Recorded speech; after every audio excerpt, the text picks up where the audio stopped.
Military Matters volunteer attorney Rachel Foley of Foley Law KC Bankruptcy will share with us different bankruptcy and credit mythbusters. Rachel began her bankruptcy career with the United Auto Workers, representing GM and Ford employees in Chapter 13 bankruptcies and Chapter 7 bankruptcies. Rachel was the only bankruptcy attorney for the Missouri Auto Workers, and it was not unusual for her to manage 3 to 4 times the regular attorney caseload at any given time. In addition to her training through the UAW, Rachel's background as a risk manager and 20 years' experience in the emergency room as a registered respiratory therapist makes her uniquely qualified to argue a variety of cases. Rachel has been named to the Pro Bono Wall of Fame by the Missouri Bar.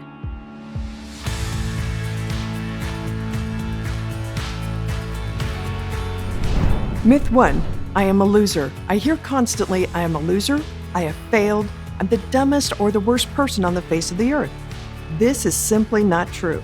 I will tell you, I've been filing bankruptcy cases since about 1998, and I can count maybe on one hand people that knew what they were doing and purposely ran up debt without any intent to pay it back. 9 times out of 10, people are in my office because something happened in their life beyond their control. Something happened without anything that individual could have done to prevent it, such as job loss, health, divorce, COVID, any number of factors that could have put them into bankruptcy. And so I shared with them a passage that somebody shared with me early on when I considered becoming a bankruptcy attorney. Deuteronomy 15:1 and 2. It is the year of Jubilee, and all debt shall be forgiven at the end of the 7th year. So if God would not hold your debt over your head, then neither should you. You must forgive yourself for being in debt and seek assistance. You did not want to be in bankruptcy. I am like the dentist, and if people come to me and they're excited about it, that throws a red flag on the play. Bottom line is, you need to forgive yourself. Myth 2, both spouses must file for bankruptcy relief. I'm married, so both my spouse and I must file. Wrong. There are several cases where throughout my career where I've only placed one spouse into bankruptcy.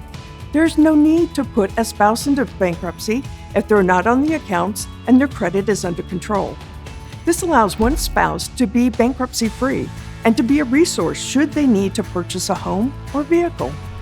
Myth 3, if my spouse files and I do not, my spouse will ruin my credit.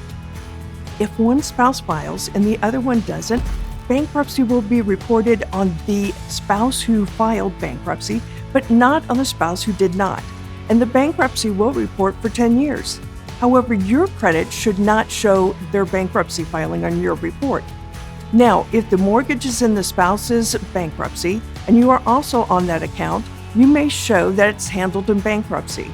But if the payments are on time, the report should reflect those payments accordingly.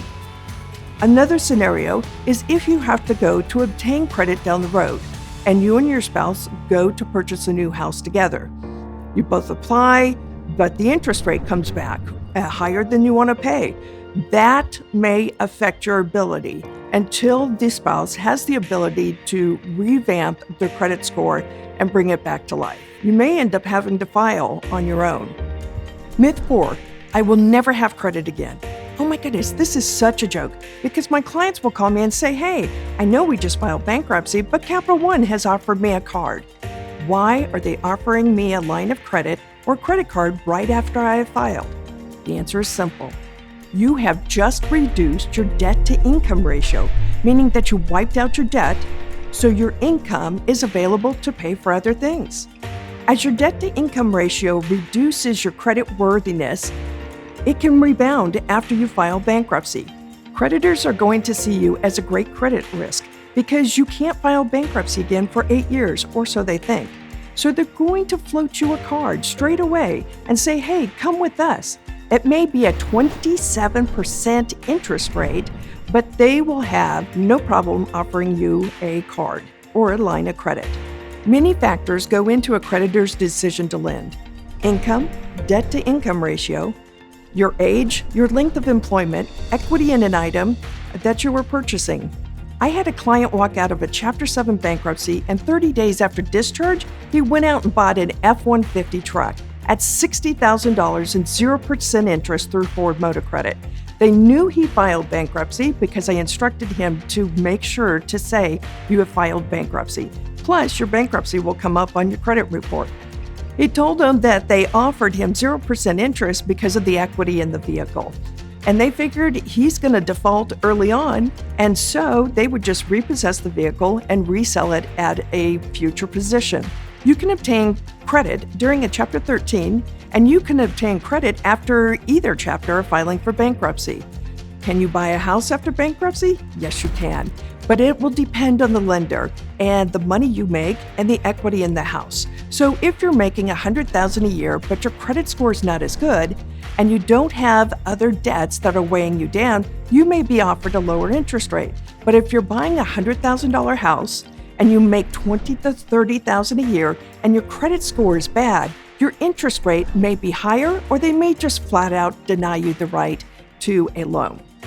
So you have to look at your credit score and look to rebuild it. Myth 5, my credit score will never rise above 600 after bankruptcy. Generally, bankruptcy will drop your credit score between 50 to 100 points, if not more, depending on where you were at the start of the bankruptcy when you filed.